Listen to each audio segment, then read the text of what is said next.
This is the Lone Crater YouTube. We hope this video helps. In this video, I will explain how to make a coloring book. We'll go through the entire process, from initial concept to final product.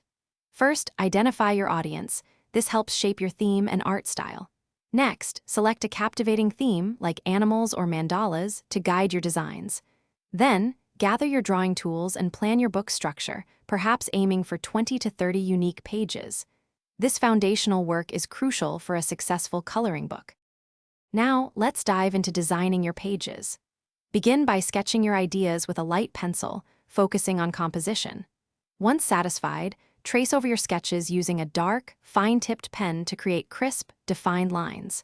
Remember, the lines should be clear and bold enough for easy coloring, typically around 1.5 to 2 points thick.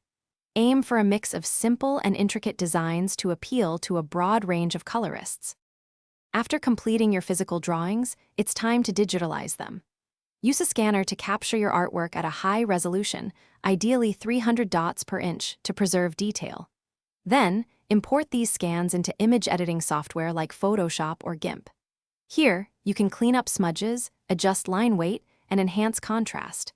Ensure all backgrounds are pure white and lines are solid black, preparing your images perfectly for printing.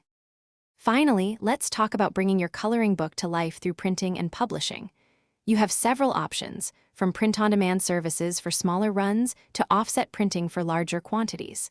Select a paper type that holds color well, perhaps a 60-pound or 70-pound uncoated stock. Decide on a binding style, like perfect binding for a professional look.